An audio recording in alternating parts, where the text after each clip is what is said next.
여러분 안녕하세요. 인테리어 전문회사 0.2 인테리어입니다. 오늘은 월급보다 많이 버는 부업 두 번째 이야기, 투자 비용에 맞는 평수 지역 선정하기입니다.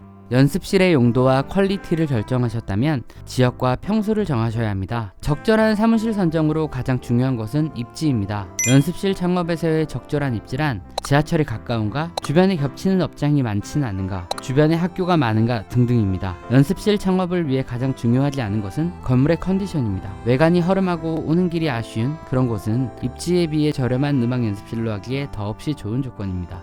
가격도 저렴하고 건물도 깨끗하고 입지도 좋은 곳은 없습니다. 가장 먼저 포기하려면 건물의 컨디션을 포기하셔야 합니다. 연습실을 사용하시는 대부분의 사용자분들은 지하철로 이동하시기 때문에 지하철이 가까운지는 굉장히 중요합니다. 여타 사무실이나 상업시설과는 다른 지하철과의 거리는 음악 연습실의 굉장한 장점이 될 수 있습니다. 훌륭한 퀄리티의 저렴한 가격이라서 한번 돌아볼 만한 사무실도 역과의 거리가 멀다면 재고해 보셔야 합니다. 여기서 멀다함은 네이버 지도로 검색해 봤을 때 7분에서 10분 사이입니다. 보통 이 정도면 역세권이라고 봐도 무리 없지만 음악 연습실은 가까울수록 경쟁력이 있기 때문에 7분이면 여타 다른 조건들도 세심하게 챙겨야 합니다. 보다 저렴하거나 사무실이 커서 방을 크게 만들 수 있어야 합니다. 예외가 있다면 홍대나 강남 같은 메인 상권일 경우 좀 더 멀어져도 충분한 소요가 있으므로 괜찮습니다. 주변에 예중, 예고, 예대 등 예술 관련된 학교가 있다면 운영하시는 데 있어서 굉장한 장점이 됩니다. 잠재적 고객들이 모여있는 집단이 업장 주변에 있다는 것이기 때문입니다.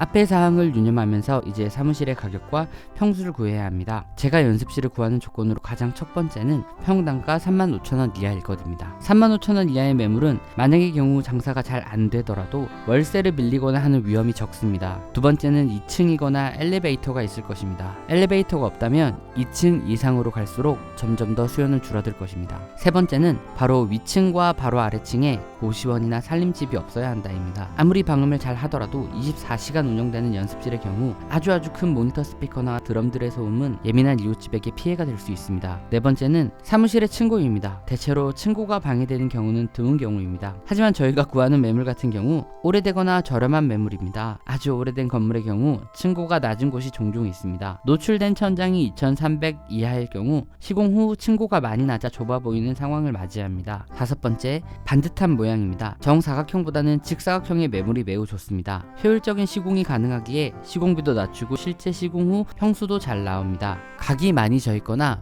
비스듬히 세워져 있는 건물은 방을 만들었을 때 볼품이 없을 뿐더러 방의 개수라던가 크기가 잘 나오지 않아 피해 주시는 것이 좋습니다.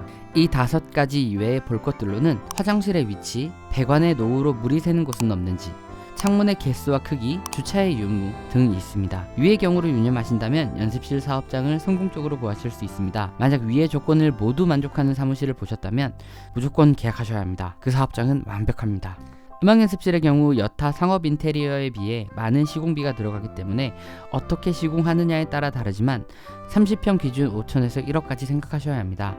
5천 이하의 시공비로 시공해 주시는 방음 인테리어가 있다면 방음을 잘 못하거나 저질 재료를 쓰시거나 사기꾼이시거나 시공비 계산을 잘못한 초보 인테리어일 가능성이 높습니다. 위의 기준으로 여러분의 시공비가 얼마인지를 잘 계산하셔서 방음의 정도와 방의 개수, 크기 등을 생각해 보셔야 합니다. 평당가로 매길 수 없는 이유가 마감을 무엇을 할지, 방음을 어떻게 할지, 방 개수를 몇 개로 할지 등 한 가지 공정을 제외하거나 더하기만 해도 몇백만 원씩 추가되거나 빠지게 되므로 평당가로 계산한다면 필연적으로 추가금이나 퀄리티가 낮아질 수밖에 없습니다. 여러분이 업체를 고르시기 전 먼저 생각해 두시면 훨씬 수월한 몇 가지 정보를 드리겠습니다. 첫 번째, 방음의 정도, 모니터 스피커의 크기나 악기 등을 예로 드시면 쉽게 설명이 가능하십니다.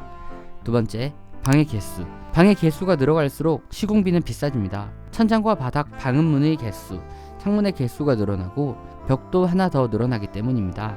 반대로 방의 개수가 적어진다면 위의 것들이 하나씩 다 줄어들기 때문에 시공비도 줄어듭니다. 세 번째, 마감재를 무엇으로 할지 정하셔야 합니다.